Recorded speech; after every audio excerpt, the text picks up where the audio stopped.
railroad workers leave, they need to know that they're trying to make Piketon a nuclear hub, and they'll be shipping all this nuclear waste, transuranic waste, from all these sites around the world.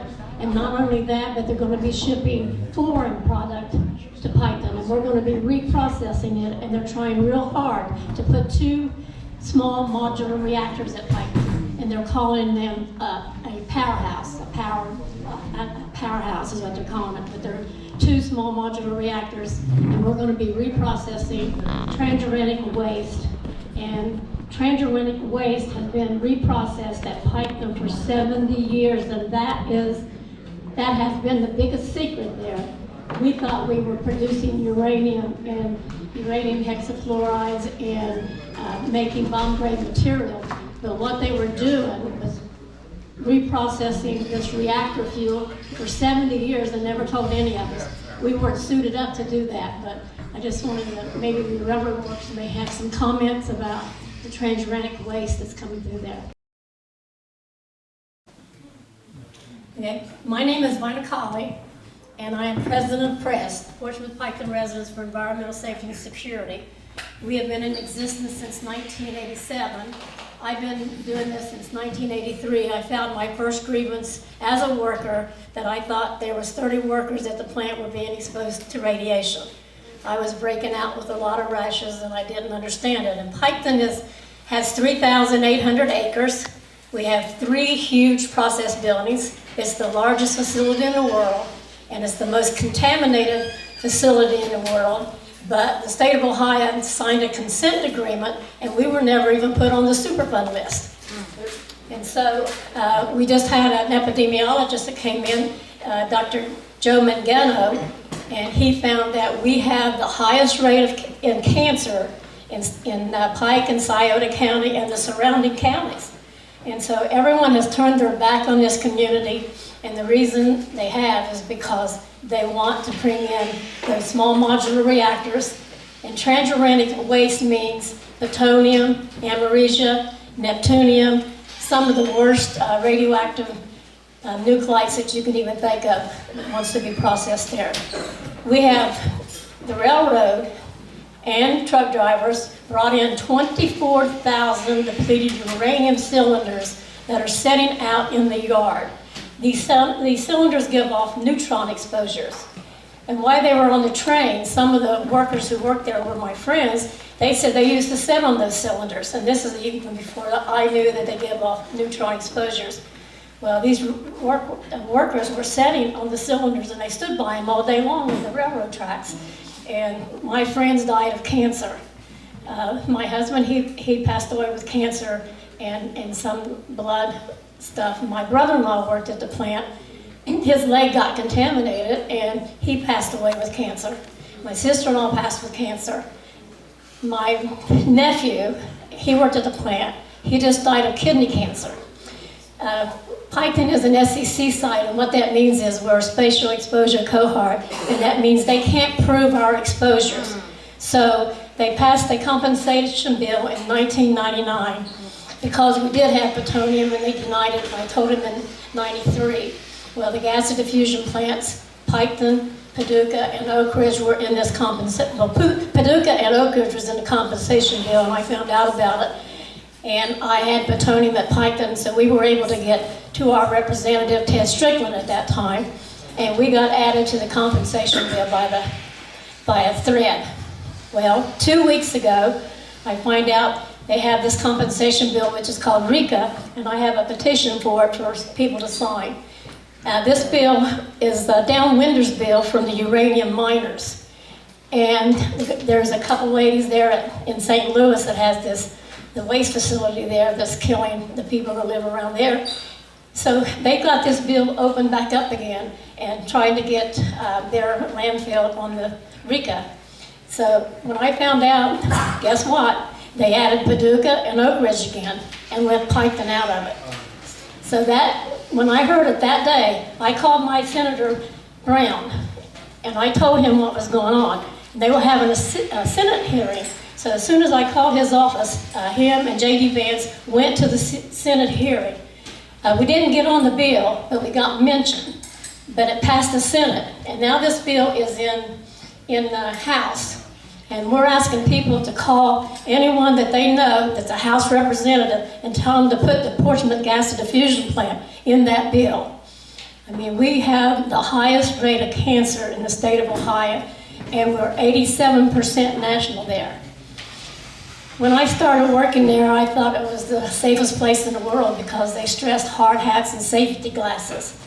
Well, come to find out, I was an electrician and we were cleaning uranium-contaminated cells with trichloroethylene, and when we got through with this job, we said, where do we dump it? They said down the drains. So we dumped it down the drains. And then when I went to the doctor and I was breaking out these rashes, and he didn't know what was wrong with me, but he said, when you go back to work, make sure you suit up. So I had to suit up, and I wore paper coveralls, paper shoes. I wore rubber gloves, and then I would walk in different areas, and these guys said, what you got all that on for? And I said, well, they told me to keep it no matter where I'm going. And they were getting nervous because I was even going into the lunchroom wearing these protective equipment. Well, that stuff they gave me to wear did not protect anybody. And so after I filed that grievance in '83, they started watching me on the job and making my supervisors take me everywhere that I went. And then my boss, he had to take care of me, and he put me in this golf cart, and we went over in the 333 building. I said, where are we going? He said, we're going to go over to, there's a radiation alarm going over, we got to reset the alarm. So when we got in that building, we got halfway down the building, and here comes this gray stuff after us. And he took and put me on the golf cart, and he said, let's get out of here. He said, job's over. I said, what was that stuff coming through there? He never did tell me. So then I got really sick and had to go to a ears, throat, and doctor, and he did a biopsy on my lungs, and he said that I needed to go to an occupational health and safety hospital and be checked. So I went down to Cincinnati, and they did a biopsy, or they did a lanscophagy on my lungs, and 2 weeks after I left the plant, I had 2.12 fluorides in my urinalysis. So I was in a uranium hexafluoride release at the plant, and they didn't even tell me. Wow. So I worked for 5 years, and then I went off, and I was on disability, and they made sure that they took me off workers' comp in '87. And of course, I had lost my pension, but they vested pension at 5 years. Goodyear did. And I lived there all my life, and I didn't even know that we were making weapons for the world. I didn't know. It was called Goodyear Atomic, and I thought they made Goodyear tire and rubber. So I thought all this stuff that was leaking through the process building had something to do with making tires. But their product was leaking through the system. They were getting 290-some thousand parts per million up here, but I don't know what they got down here because there's other chemicals that was mixing in with it. And they never surveyed the areas that we worked in. They just put us in it. We had a construction crew that worked there. 19 family members that worked for Boone Coleman Construction all died from working at the plant, either from cancer or some type of illnesses, and many of those workers got compensated. They would drive the trucks in, and Goodyear workers would be suited up. Their workers would not be suited up. And so 17 members, and we went to Boone Coleman, we told him, Boone, your workers are not being suited up, and they're putting this stuff in their trucks, and where they haul it to, we don't know. We've heard ballparks, the racetrack, different places. So I talked to a few workers that's working there now, and they're doing the same thing. They got truck drivers coming in, taking all this dirt over to the dump. They got 12 cells there now. Our theory was we fought the cells. We didn't want waste cells because we knew once they start that, we would wind up being a dump. Well, that's what they're trying to do now, and trying to clean up everybody else's site and not telling these workers that they don't get hazardous pay. And then when we got the compensation bill in 1999, somehow or another, they put a limit. If you worked there from 1952 to 1999, you're automatically added into this bill. Well, after '92, these workers that are doing all this decontamination, and they do open air demo on these buildings, and these workers are not in a compensation bill. Hopefully, the union, I was over to Union Hall, And we've been talking about the petition, and they're supposed to be working on one, but if that don't happen, all these workers after 92 will not be compensated for their illnesses. It's such a tragedy. We've been sacrificed. They just don't care. They don't care. Here you are. It's all about money. It's about greed. But as soon as I found out that we wasn't on that list for the compensation bill, I called, like I said, Brown, and they went straight over to the Senate and J.D. Vance, and I put a petition online. This is an election year. You guys need to petition your representatives to get their butts here to help you. You all need health insurance. It's a shame what they've done to you in such a short period of time in a big accident. And they're going to have a lot more accidents because they're going to be hauling this waste on these trains. But sometimes I just forget, I lose my concentration. But my illnesses, when I went to work there, I was a healthy worker. They made me take all kind of extra testing to make sure I was healthy. And since I worked there, and of course I'm a lot older now, but I've had these illnesses since I was in my 30s. I had a total hysterectomy. I had thyroid problems. I have chronic beryllium disease, and there's no cure for chronic beryllium disease. It affects your lungs, and there's just no cure. I have the 2 nodules, and they tell these workers that have these nodules that they're just from the dirt. And they have a workers monitoring program where they go in and check you and give you a physical. And it's not a very good physical, not for toxic chemicals. And so the company did an in vivo on me, and they found out that I had neptunium in my lungs and cesium in my lungs and Tech 99s in my lungs. And each time they would do this, they would check my neck to see if it was getting any bigger or whatever, and they would do my weight, so they were checking my body counts by the weight, and this in vivo said that I have all this in it. The only place I could get that in me was working there at the plant. And I now have a monitor that Dr.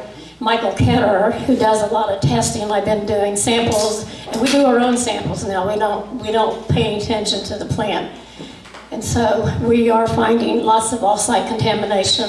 I have company records that says they have off-site contamination, and they continue to lie. We've had representatives to come in for public meetings, and they hold them on plant site, so we can't go on plant site, and they use the workers as the community.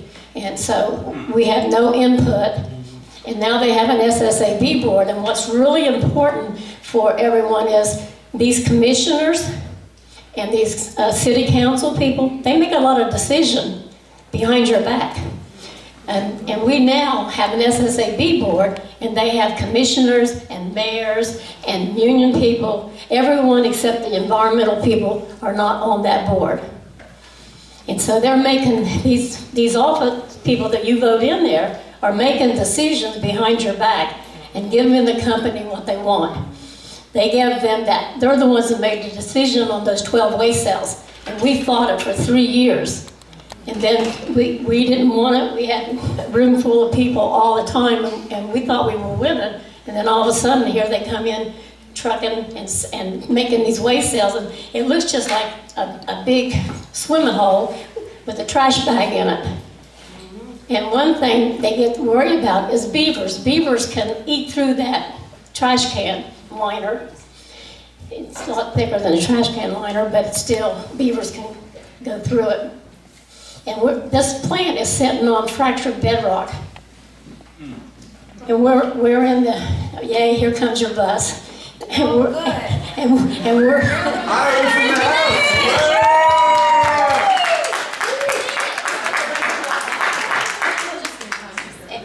and we're sitting on fractured bedrock. We're in the earthquake zone. We're in the flood zone. We're in the tornado zone. We had a tornado that hit a little community about 10, 15, 20 miles from there with the winds up to 260 miles per hour. And you have all of these cylinders, 24,000 of depleted uranium cylinders giving off neutron exposures setting in this land. But I do have a petition over here. We're trying to get on RECA. Right now I have all 4 senators working, but they haven't made up their mind about about it, but they're trying to get us added to the RICA. So if anyone would like to sign a petition, we would be so grateful. Yes. Yes.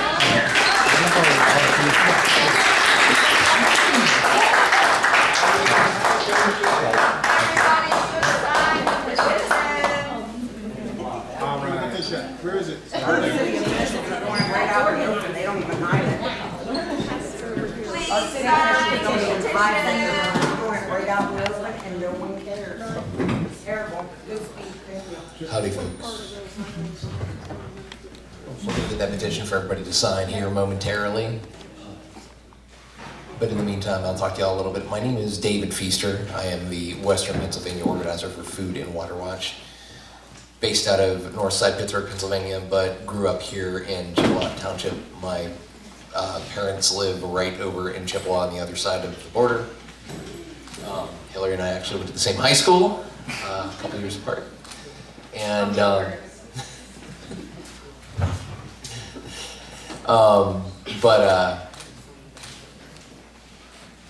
I've been thinking about this whole situation a lot, just because it not only personally impacts me, but a lot of the people that I've come to be really good friends with. Doing a lot of work here around the Shell plant in particular, which came online fully this past year, and has been spewing toxic pollution into the atmosphere in Beaver County and in the region that whole time.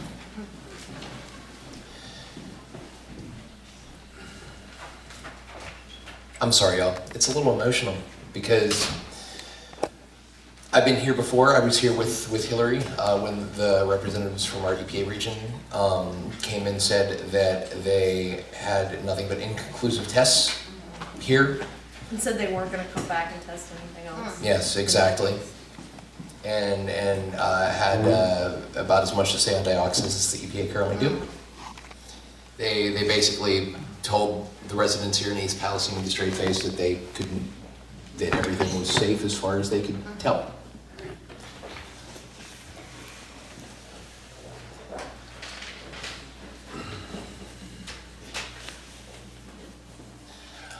I've gotten to know people as they have come and talked time and time again. I've had the pleasure to work with Jamie and Christina, and I met Chris at the Towson Toxic Tour when we were up here with you guys a couple months ago, or a couple weeks ago. My sense of time has worked. I have a toddler. Yes. But I've been coming to this town for years. I've gotten to know people here throughout my time growing up here, and then coming back here as an activist and as an affected community member. And I just want to hold space for everybody's hurt and their anger and their fear and their desperation.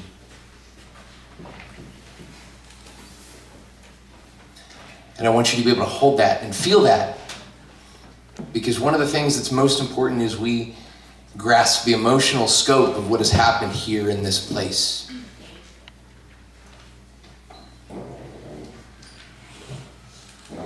Because it continues to happen everywhere in this country.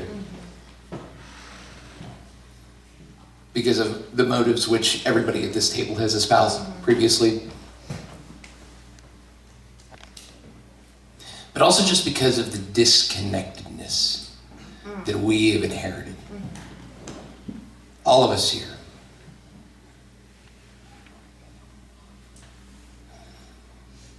And one of the most beautiful things about being here at this table with all of you, some of whom I've known for a while, some of whom I just met, and seeing people here that I never expected to see, quite frankly, people from other walks of life, is that every time that we come together, in whatever size of a group, we fight back. Togetherness,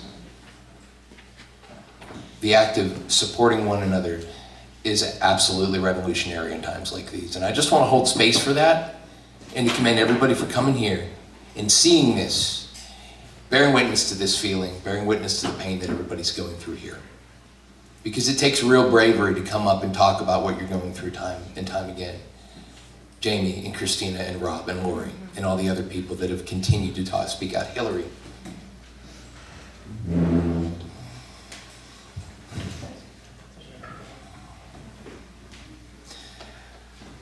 From an organizational capacity, Food and Water Watch works on these issues all over the country.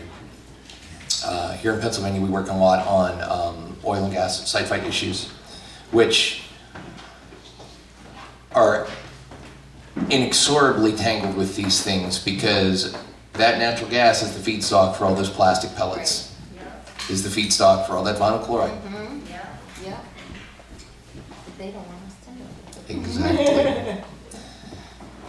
All these sites are intertwined, as other people have said more eloquently than my fuzzy brain can get around right now. But our organization is committed to continuing to fight fracking here in Pennsylvania, and committed toward holding Josh Shapiro accountable for the promises he made as Attorney General to implement common sense protections like mandatory setbacks.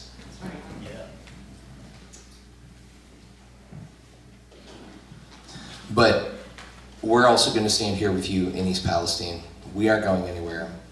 And our organization is behind you 100%. Whatever we can do to continue to spread the word about what has happened here, we're here. I'm really thankful for the chance to be here with y'all today. And I appreciate each and every one of you. And I look forward to helping in whatever way that I can and we can organizationally. Thank you.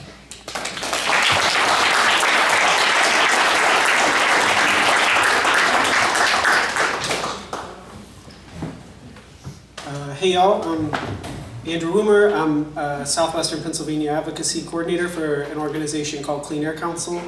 I didn't know I was going to be saying anything until Hillary dragged me up here, thing that she does a lot. I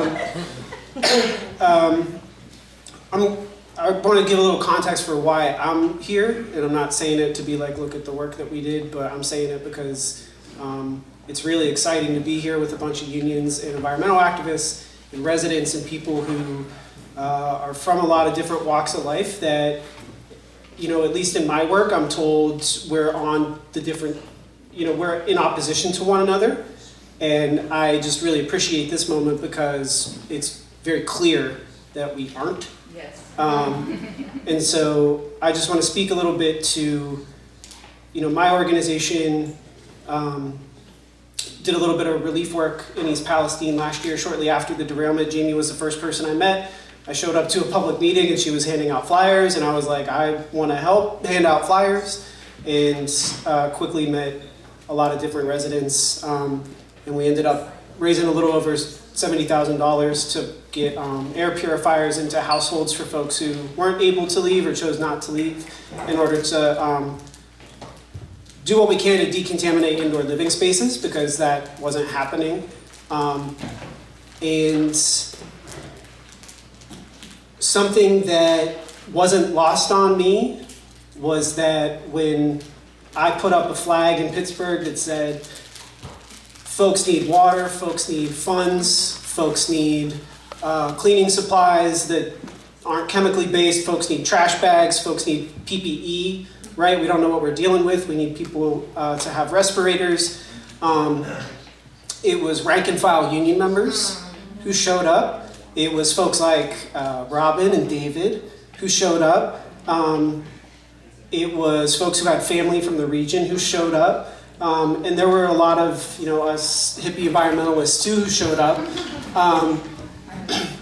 But it was working class people who showed up for one another.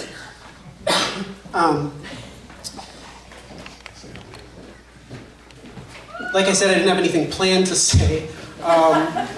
So I think I'll just like thank folks and point out like folks like Mike Stout, who I get, you know, I look up to a lot because like, I don't want to say I try to be like Mike because I can't rock your style, man, but like you got a foot in the union world and you have a foot in the environmentalist world, and we need more people like that. And I I share space with you sometimes and I try to do a little bit of what you do, and I know we're getting it from both directions a lot of times, right? We want to show up in solidarity unions and they go, you're the ones who are killing our jobs. And we show up to environmentalists and we say, we got to support this union fight. And they go, those are the folks polluting our neighborhoods, right? And it's like, there's one enemy in all that and it's the boss, right?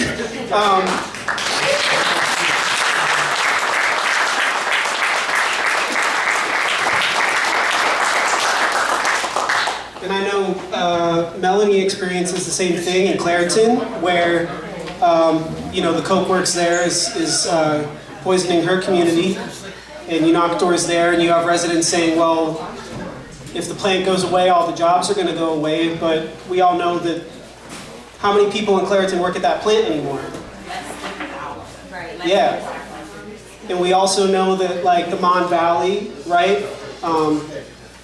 Black working class communities, those are the folks who comprise other unions in the building services, like SEIU 32BJ, right?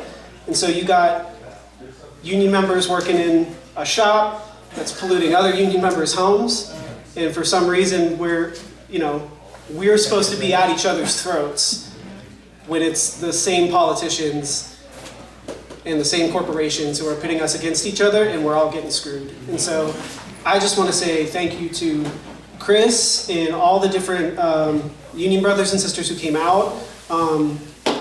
I just want to say, like, Robin and David and I are really annoying in spaces with our colleagues, and Zach too, because It's true. we do our best to bring folks from our industry, because that's what it is, we are workers too, to bring folks from our industries to picket lines, to do what we can to pass the hat for strike funds.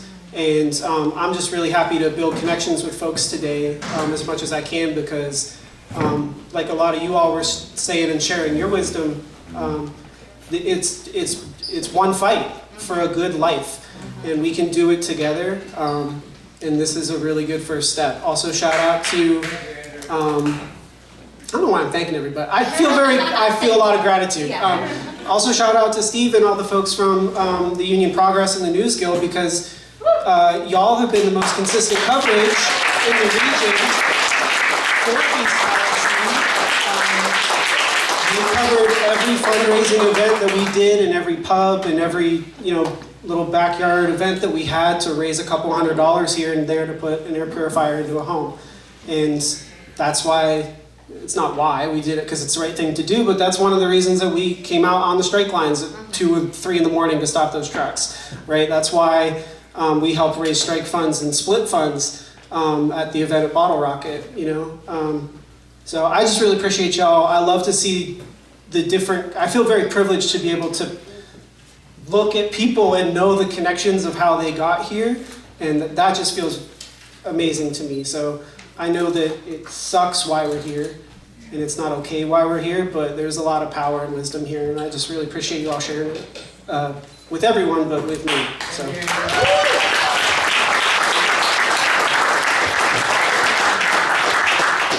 We can also run this around. Okay. Before we start the next person, maybe we can give a big hand to the brothers and sisters and siblings from Iowa. Iowa's in the house, y'all!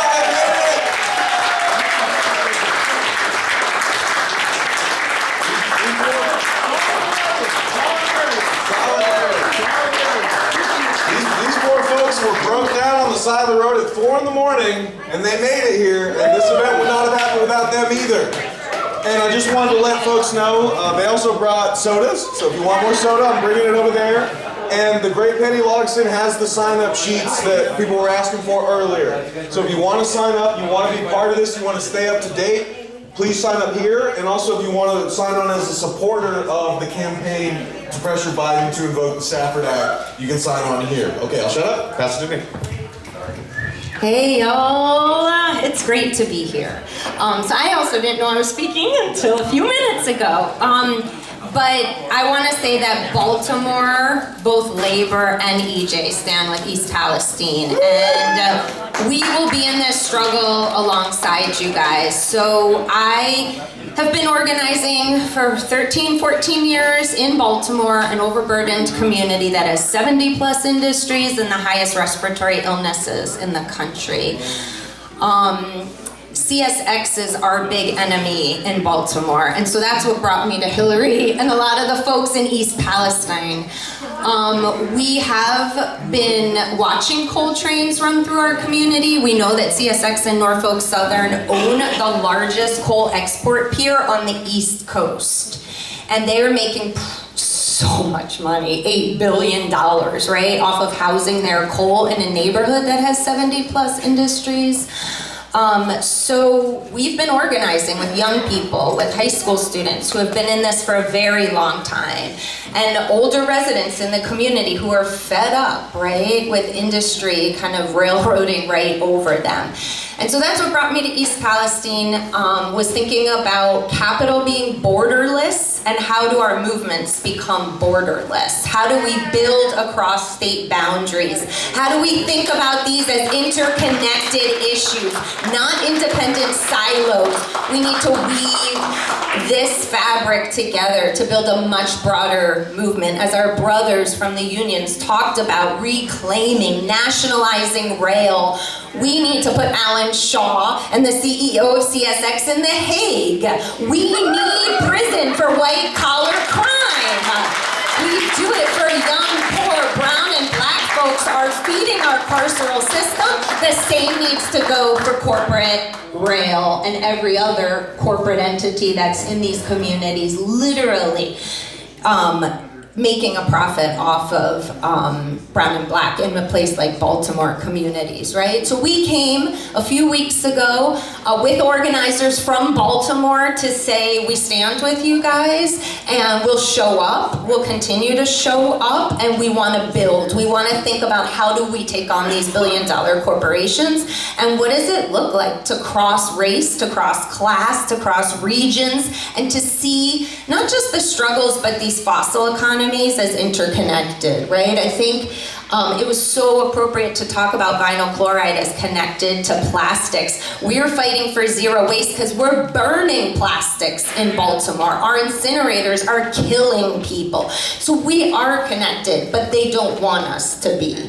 And so I think part of it is not just the education and consciousness raising, but figuring out how we can grow this movement. So I'm honored to be here. The stories have stuck with me since I sat and listened in East Palestine. I can't sleep at night thinking about it and how we continue to build with you guys. So thanks. Thank you. Hi everyone, my name is Hillary Flint. I am billed on the schedule as an environmentalist, but I would just say that I'm a human being. I was diagnosed with kidney cancer in my late 20s, and it was something that made me look and go, you know, hey, how does this happen? And that's really where I got to where I am today. Maybe not how I was affected by the derailment, but what got me interested in the environment. And I went down this whole campaign of why, right? Going to all your different doctors and talking to everyone and saying, you know, why did this happen to me? And we did testing, and we found out that I had a gene mutation, which had been in my family for, you know, generations, but it had never been triggered this early. So then I had a new question. Why was it triggered this early? And so I went to all the best geneticists I could find, and they told me environmental reasons. So then I go, well, what are they? What is it? And they go, oh, we can't tell you that, we don't know. And so I became a detective, and I started looking at everything around me, everything I consume, everything that passes by. And that's when I really started getting concerned about the petrochemical industry in my region. So I'm from Eden Valley, Pennsylvania, which is just over the border. I'm less than 4 miles from where the train derailed, and that's in Beaver County, where we have a growing plastics industry. So we have the Shell ethane cracker plant that came online just over a year ago. We have another plastics plant, Styropec, that is polluting the Ohio River. We have a nuclear power plant, which adds just a whole bunch of fun to that. And we're also Beaver County has the NORFOLK Southern hub, the railroad hub, Conway Rail Yards. So, you know, when NORFOLK Southern had a train derail in the area, in Beaver County, people don't want to talk about it because so many of our families are employed by NORFOLK Southern, right? Even a lot of our firefighters locally also work for NORFOLK Southern. And so it's been a special challenge. Everything about my life has changed since the derailment. I live in a different state. I have a different job. I have different hobbies, which are now actually none. So, you know, I always say I've grown up in the middle. I've always been in the middle, and I don't mean the middle class. I mean someone who's bridging between two worlds. So I am a resident, but now I'm also an environmentalist, apparently. And something about being someone who lives in the middle, you learn how to work with different types of people, and that's a huge positive, but you also never fit into either side. And it causes a lot of interpersonal conflict, right? Because you're never 100% this or 100% that. And it gives me opportunities to be in different spaces that people on the other side aren't in and don't get to go in, and it's not fair. And so this has been probably the most emotional year of my life because I have to be the conduit between residents and people that can help residents. And sometimes those people don't. And so I am the don't shoot the messenger type of person. And it's really challenging. And you know, I have the privilege of now being able to work in this work full-time and get paid to do that. And that's something that, you know, anyone here who can employ an affected resident on your staff, that is what you need to do. You don't need to hire academics who talk about these problems as a concept. You need to hire people like Jamie Wallace. You need to hire the people that live it and the people that can explain it, and you need to give them the resources that make them, they're already great organizers, but you need to give them the resources so they can continue the job. Because people get tired, and that's a real thing. Burnout's a real thing. And I'm so blessed to have met Melanie Mead, who always checks in on me. She asks me what I'm doing for self-care. And you know, usually Nikki's students a couple weeks ago had asked me that, you know, what do you do for self-care? And I laughed. And everyone in the room was like, that's kind of nerd. That's not good. You're not gonna stay in the fight. So I've really made an active decision on what keeps me in this fight, what keeps me going. And sometimes it's not the thing that gets me the most friends. And sometimes it's not the people that, sometimes I just have to put my head down and say, I have to do the work, I have to do the work, I have to do the work. And the hardest part is that the relationships are the work. My friend Andrew Woomer has told me that when the many times where I've cried on the phone to him and said, you know, I'm just so tired, I don't want to talk about the emotions. I don't want to talk about, you know, my family and what my family's gone through. Like, I just want to do the work to get us all out of that.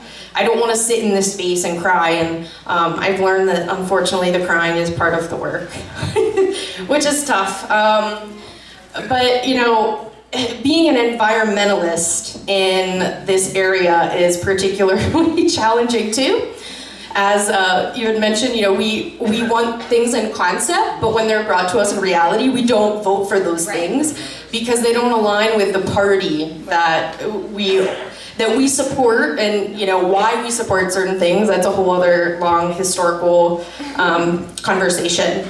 But being the person who has to then go to these politicians and explain, you know, what we're seeing and why we're seeing that, and kind of playing that uncomfortable middle person it's a real challenge. And it's something that environmentalists do often because, as everyone on this panel knows, we work with affected residents and we have to sit there and we have to do toxic tours. And you know, I never thought, I'm a toxic tour host now. It's something I do almost every month. I host people, whether it's Washington County, whether it's, you know, Towson University, people from the Gulf South, the Permian Basin, and it's a whole type of tourism I never expected to be in. But you know, that's the important work, because now I can look around this room and see different people that I've met at different events from different states and different regions, different industries, and that's the beautiful thing, right? And so when we talk about, I love the concept of, you know, don't run for a state rep or senator. It's, you know, you need to be the mayor of your town, and you need to be on the school board. And the really cool thing about what's happening is our community members are doing that. I don't think Dr. Chai's here anymore, but he just ran. We had Missy Allison who ran for mayor in East Palestine. You know, all of us are not missing out on this opportunity. And I think that that's something really cool about the people of East Palestine and Beaver County, Pennsylvania, is that, you know, people are saying, oh, you need a petition, you need this, you need that. We've actually been doing that. Like everyone in this room might be new to this work, but we've lived it for a year, and like, we have done all of those things, but what we didn't have was power. And we've been actively and building that in a manner that, you know, I wish it was faster, but I think this is what's sustainable for us to, again, be in the work. So, you know, really the only thing I can say is, you know, again, please hire affected residents, please listen to them, please don't hire people to talk about stories like Jamie or Christina or Lori or Darren. Hire them. That is what I want to get across to the environmental movement in general too. You know, you can train and you can go to school and things like that, but it's the people that live it, who are the working class, who really know how to solve our problems, right?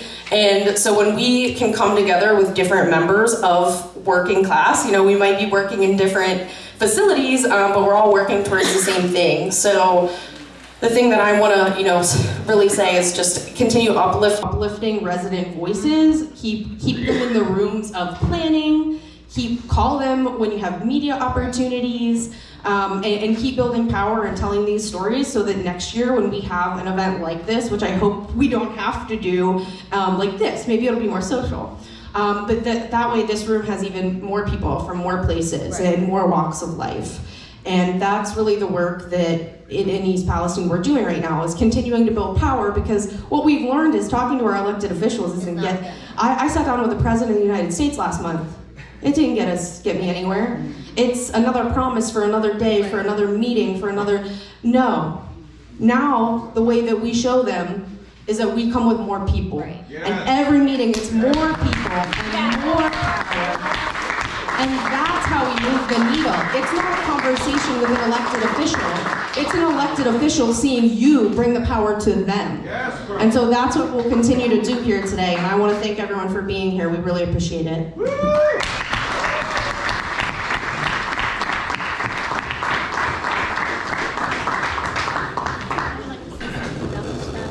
Okay, well, real quick. Okay, we have brothers and sisters from Iowa, but before we're going to go to the next thing, which is the music. There's a special song which has been written for East Palestine. We're going to have that following this minor statement.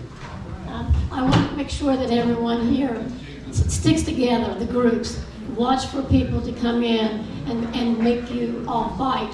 That happens. They pass rumors, and so you don't stick together. You got to stick together to win this. Watch out. Don't let Agency for Toxic Substance and Disease and CDC, because all their studies are inconclusive by design. They're not your friends. They're a government agency. We've dealt with them now twice. Thank you.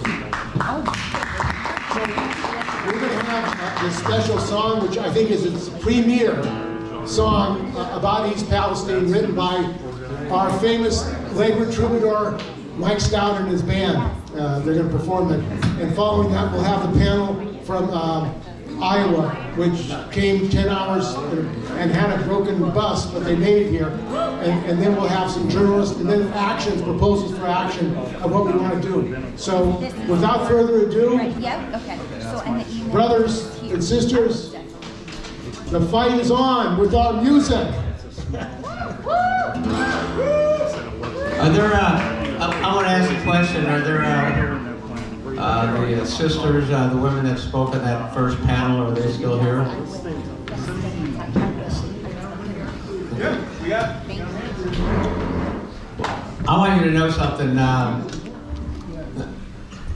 I've been doing this fight, same fight you're doing, for 53 years. I was in New York 1970. I was at the first Earth Day March. And I've been fighting this fight. I was a steel worker for 36 years. And I haven't just had one leg in the environmental movement and one in the labor movement. I've had both in both. And I'm going to continue to have both in both.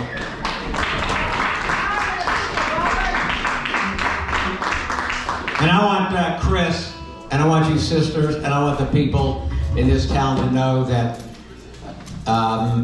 nobody asked me to write a song for you. You asked me with your actions. That's why I wrote this song. And when I sat down to write it, I called up my buddy Steve Mellon and looked at all the video and all the interviews that he did. And then I looked at a bunch of interviews that Andrew did with Clean Air Council. And I just want you to know, it tore my heart out. I mean, I couldn't stop crying what you people are going through, and more importantly, how you're getting ignored and how you're getting abandoned. And what I'm going to do is I'm going to take my little part, and I'm going to take this little 4-minute song, and I'm going to go and record it professionally, and then we're going to make a video with it. And we're going to get this sucker to millions of people. So. This song goes out to you. It's called Stand Up for East Palestine.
all they are doing.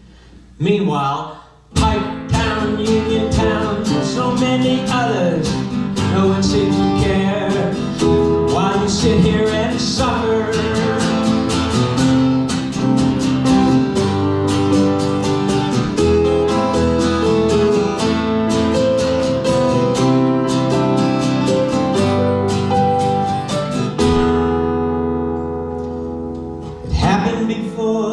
Just like it did here.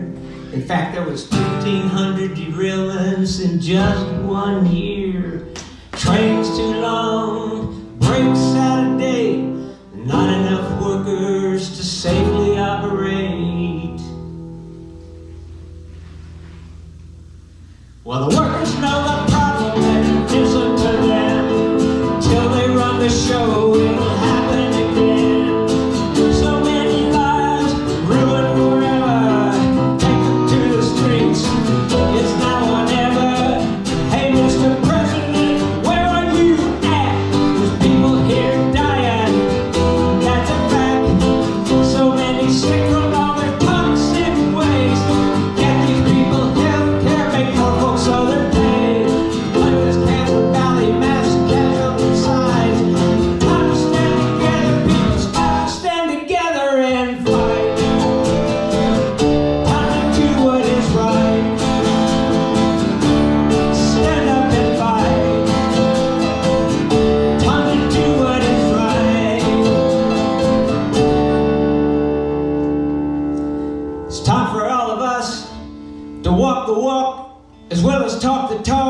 To sound the alarm for everybody that's been harmed, and to stand up here. This is where we start, in our hearts, the people of East Palestine.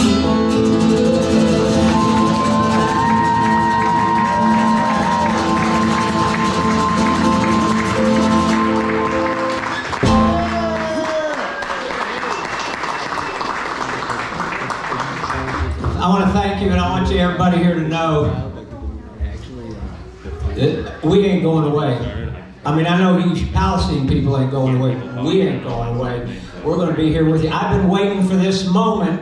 Probably could use more. For 50 years I've been waiting. I've watched labor pitted against environment. I've watched environmentalists pitted against community people. I've watched healthcare people pitted against everybody else. Well, you know what?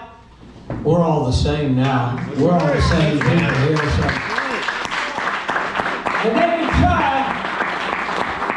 they can try to knock you down, they can try to push you around. But I'm going to tell you one thing, people are always going to rise again. Hell yeah.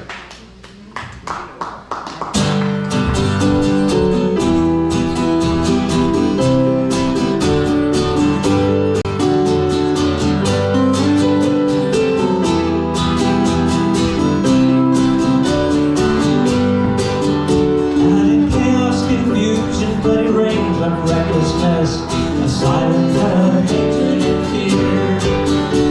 From the sound of disillusion, crowded jails of hopelessness.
people are gonna rise again.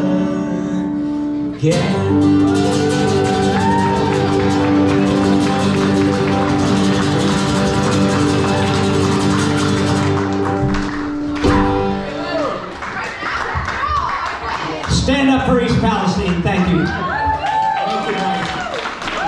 So we're going to have the brothers and sisters from Iowa